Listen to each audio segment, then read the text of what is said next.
Okay. All right. Here you come. How's it going? Wait a minute.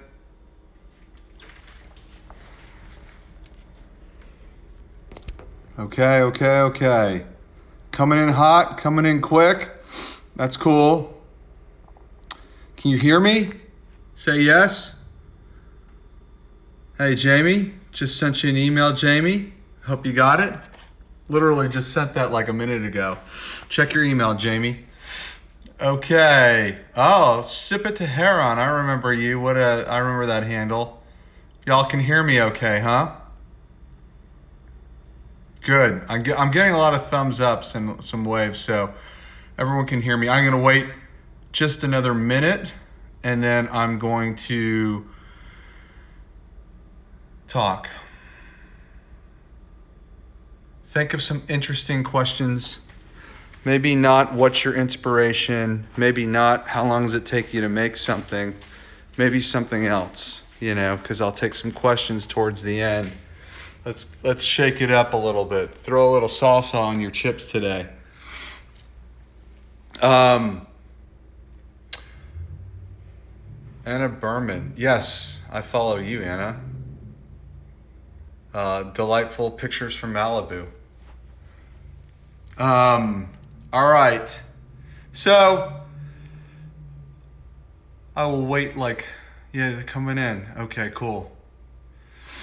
I'm gonna wait like 30 more seconds because it seems like it's just like everyone's starting to slam in here really quick. The number's climbing quickly. Okay.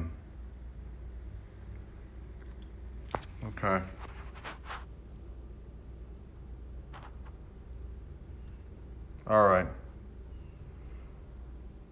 Okay. So here we go. So, what can I tell you? I have something a little bit different for you today. Before I start with that, I just want to remind people that I've put not all, but many of these previous videos are up on my website, so you can check out some of those. I think some of those will be very useful to you. If you go to howardsherman.com, you can click on live from the studio and you'll see a lot of these videos there.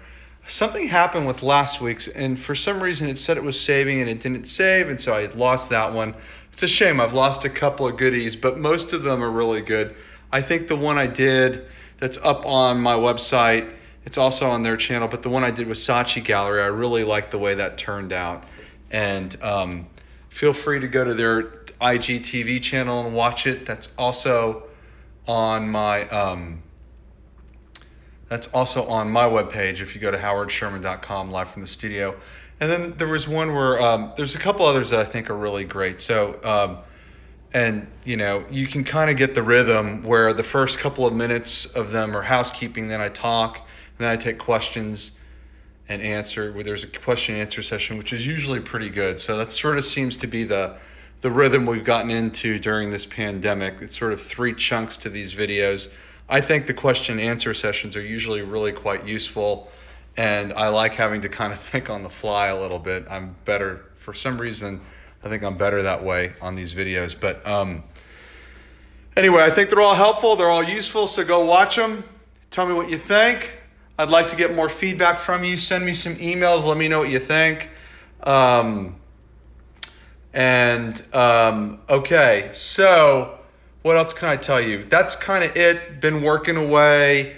Have some things coming up in the fall, I guess, depending on the pandemic, that I'm not going to talk about yet. But I've just been working, and what else have I been doing? I briefly mentioned I hired a studio manager. I still have a studio assistant, but I hired a studio manager and trying to pass more things off to her and essentially just trying to continuously buy back more time in the studio to work. And so that's another thing. And just cranking away. I mean, I've actually well, I'm not going to show y'all, but generally I've been making big things, and even not really so many small works on paper like you can find on my website, but like slightly larger works on paper. And I'm looking forward to a photo shoot next week with a photographer to document those professionally. And again, I've got a lot of things coming up, but I don't want to talk about them yet because everything's just so up in the air with the pandemic and spiking all over the place and numbers going back up and all that. And so you never know what's on, what's off. But the only thing I know is that I can be here in my studio trying to tear the ass out of a new painting and make it amazing, right? So anyway, that's kind of that. Please visit the shop page on my site and look at those small works on paper. There's little tiny ones that are available for sale and larger ones and everything in between. And so and you can also pick up the press kit on the press page of my website. Click on the button at the bottom of the page called Press Kit 2020. There's also a link at the top.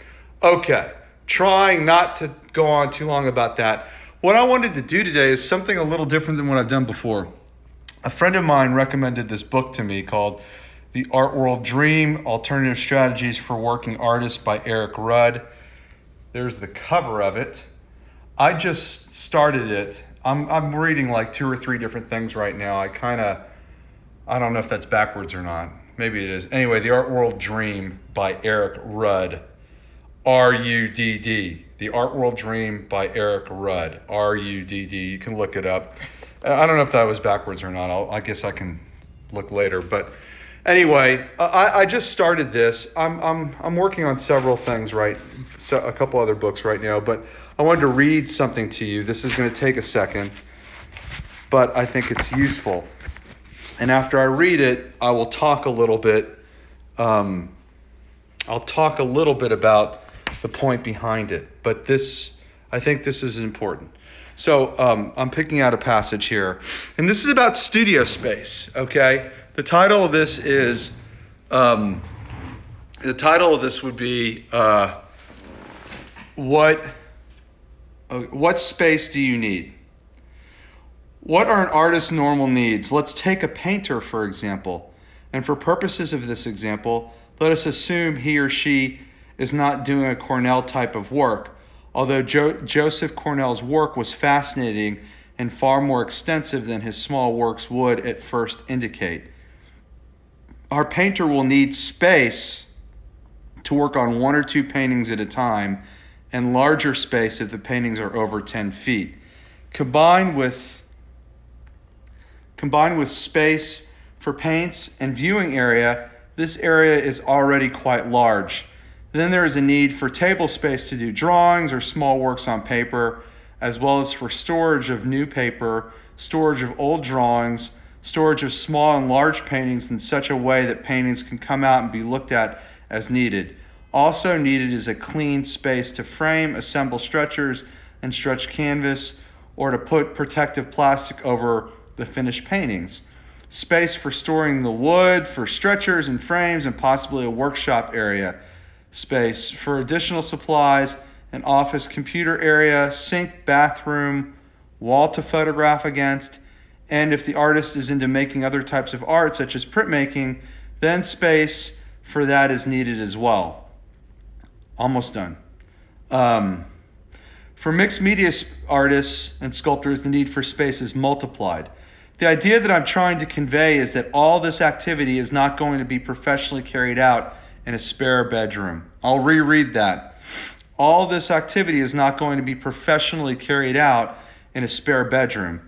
It is also a mindset. I'll reread that. It is also a mindset. You go to your studio, which is very serious and which is obviously set up for the making of great art. You know you're not working in an environment like that of every art hobbyist in the country. The fact alone defines who you are, what you want, and how serious you are. As I will repeat throughout this book, there are many exceptions, but to me, the studio is also your work of art. It reflects your explorations, your dreams, your struggles, and your diversions. Bear with me while I turn the page. Turning the page. He's trying to turn the page with one hand. Finally, there is a realization that this great studio space is needed in order to develop great art. Not only to do work now, but to do work for a long period of time. This means working for the rest of this year, next year, for 5 years, for 10 years, forever. To pay for this space, if you are not famous, will entail time and money away from your art. Are these systems and strategy?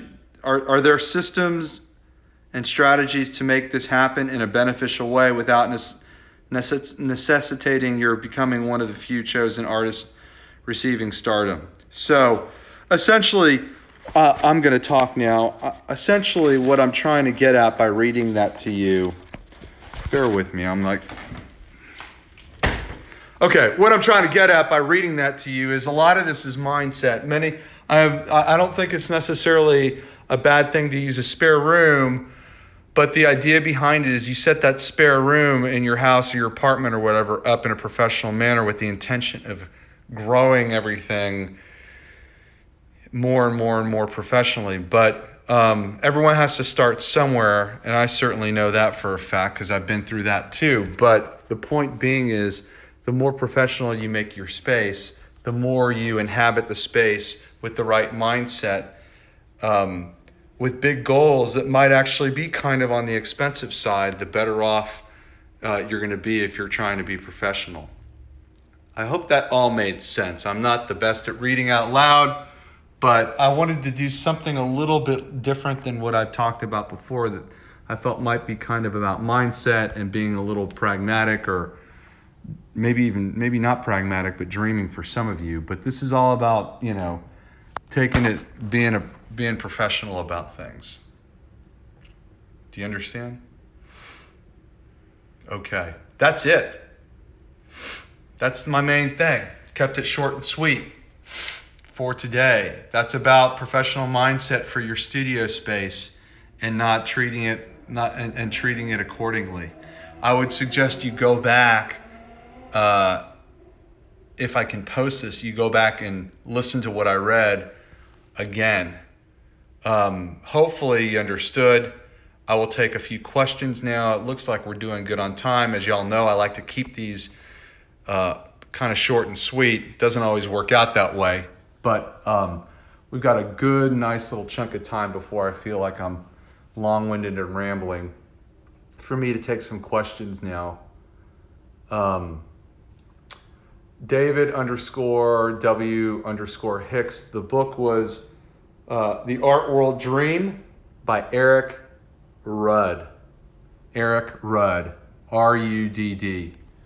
And again, if I save this, I held up the cover and talked about it. So, David, hopefully you heard that. David W. Hicks. Okay, let me scroll back through. I'm sure I already missed some questions.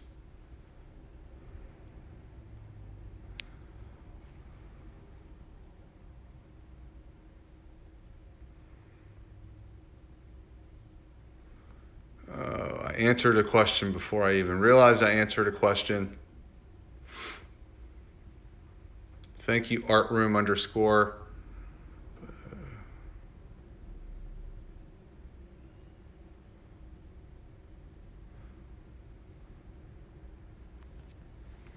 Okay.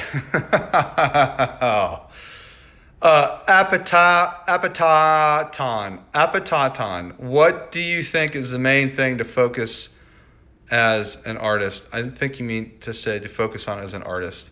Your work. Boom. Your work. Focus on your work. Make great work. Focus on making great work. That's it. You're expecting some long-winded thesis statement from me on that. Give me some good ones here, people. Let's talk about what I just read, or not.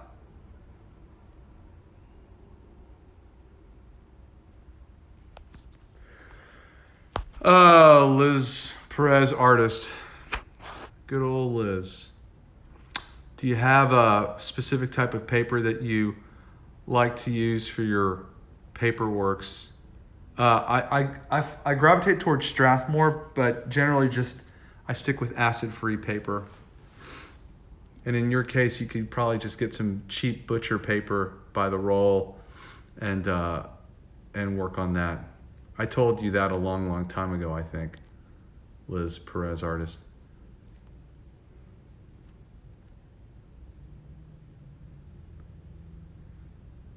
Okay, David _W _ Hicks coming up with all the goodies today. I have the chance of a 10 by 4 foot studio, big enough.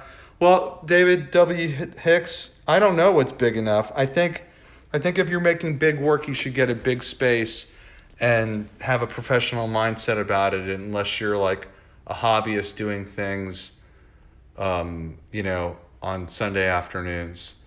I don't know what's big enough. I generally think a really big space is always beneficial. It changes your environment, changes everything. That's kind of what I alluded to with what I just read. 10 feet by 4 feet, that sounds pretty small, actually, now that I think about it. What do you want to do, man? David, it's up to you. What do you want to do? You want to play in the big leagues, or are you playing in the minor leagues? David _W _ Hicks.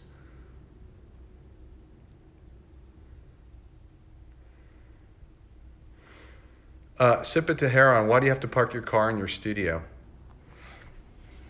Huh? Why is that?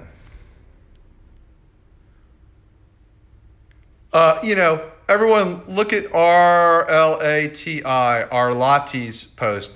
And she just nailed it. Setting a space apart for work means you value the work. So sip it to Heron. Do you value your work?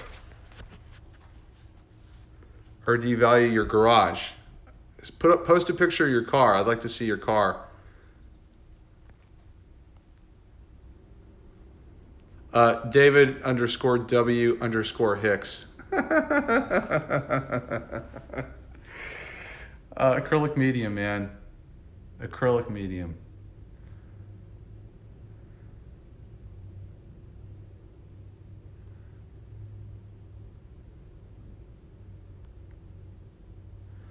Okay, I'm getting some questions here, but nothing really. I'm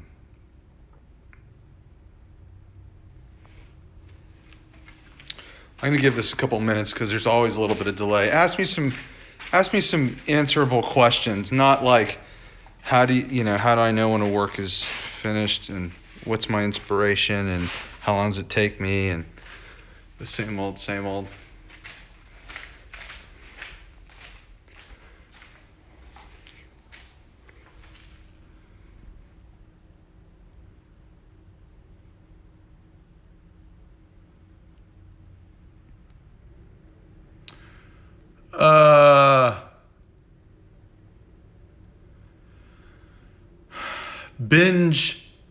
Binge na art. It is off topic, but how do you think curators should approach artists? How do you think curators should approach artists? I am a master's student, and I mostly know the academic opinions. I don't know what kind of student you are. Are you an art history student, or are you a studio art? Are you getting a master's of fine arts in studio art, or are you getting an MA in art history? You need to be a little clearer with that. And I can't speak to what I think curators should or shouldn't do. I don't know what's going on in the minds of all curators. I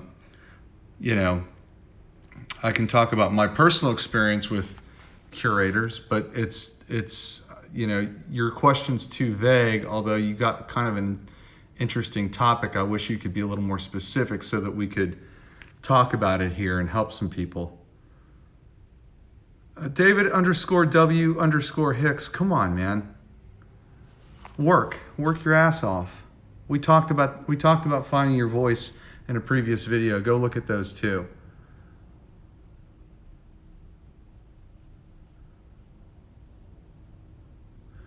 Oh, Liz Perez, artist. If I say this, are you gonna actually listen? I don't know about you. You don't listen. Do you believe online galleries are the future after this pandemic shakeup? I mean, I think they've been going on for a while, and they'll continue to go on. I think bricks and mortar galleries will also continue to go on too. I don't think it's going to be that binary post-pandemic where it's going to be one way or the other.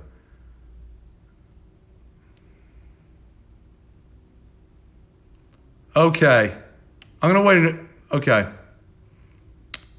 There's some stuff coming in, but there's a lot of it's like questions that are not, like, that are just, you know? No more questions. Give me some goodies. Sip at the Heron, you have a Mercedes-Benz. Well, maybe you value your Mercedes-Benz more than you value your work, you know? Sip at the Heron, Mercedes-Benz, nice car. Probably want to put it in the garage. And then I don't know what to tell you, you know? Do you value your Mercedes-Benz more than your artwork? Sip at a Heron?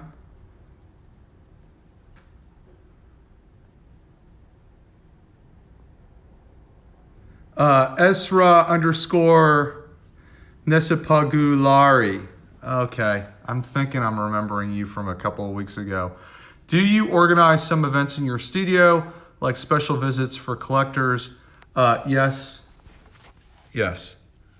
I have, depending on where I am,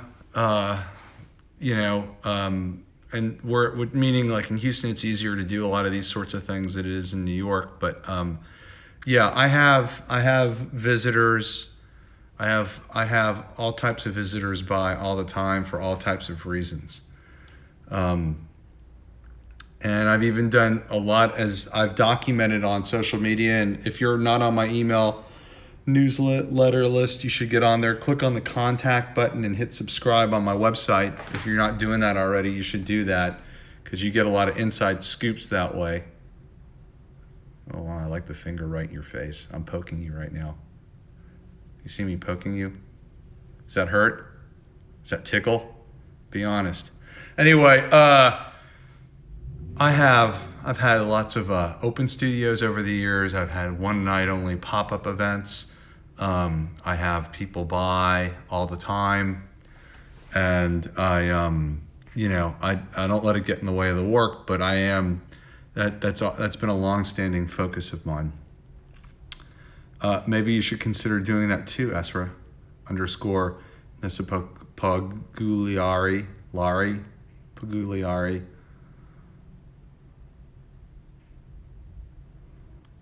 Okay. Take a couple more questions.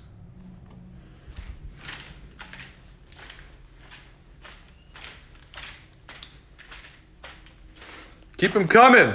Let's do this. Let's get some goodies. Sip it to Heron. You got an old Mercedes-Benz 2001 wagon. I don't know what your problem is. Get with the program. You should listen to what I said, okay, if you take your work seriously.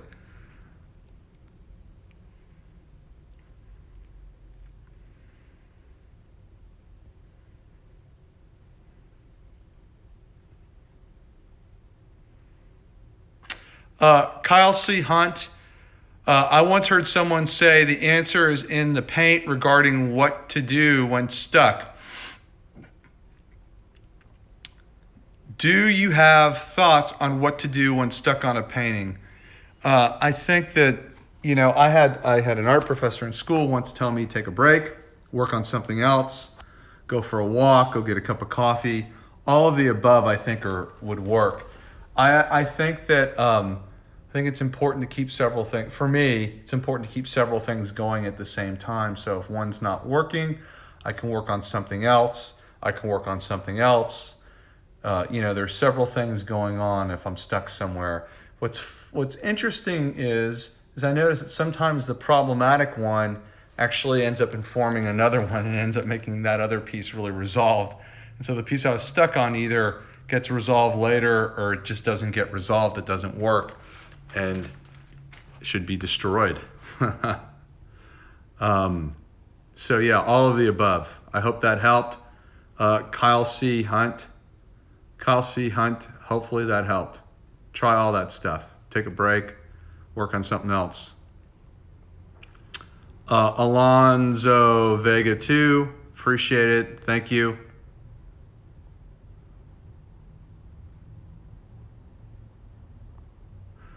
Hey, Sipa Teheran's going to start leaving her Mercedes-Benz outside and using her garage as a studio. All right. Taking action. David_W_Hicks. What do you think? You're asking me questions that you have the fucking answer to. I lose patience really quickly when I can see through these questions. Okay? What do you think? Are you a pro? Are you a hobbyist? Are you gonna spend some money? Are you gonna make it look right? Or are you gonna be cheap about it? I can't tolerate that stuff. Okay?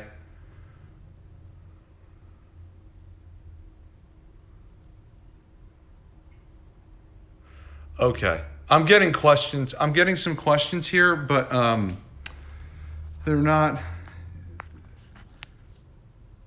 I don't think they're necessarily that useful to y'all, so I'm skipping some of them.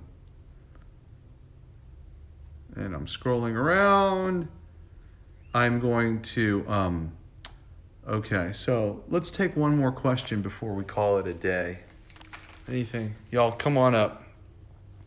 Give me some goodies.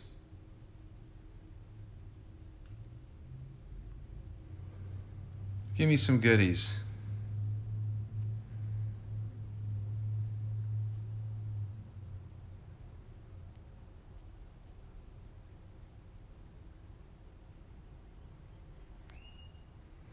Alonzo Vega 2, I think inspiration always it's outside, never in the studio. That works for me. A lot of people from a lot of different historical movements would disagree with you.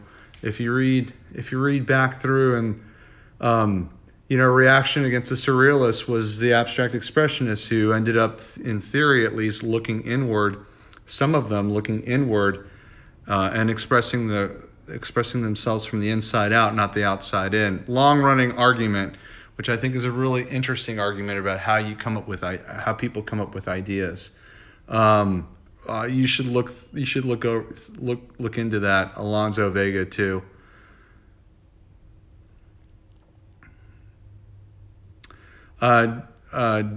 Jenny Harmala, do you think art is philosophy? Yeah, I guess so. I think they're intertwined. There's aesthetic philosophy. I don't think any particular art is exclusively in a vacuum. Writing, philosophy, art, film, music, they're all intertwined in one way or another. Okay, I think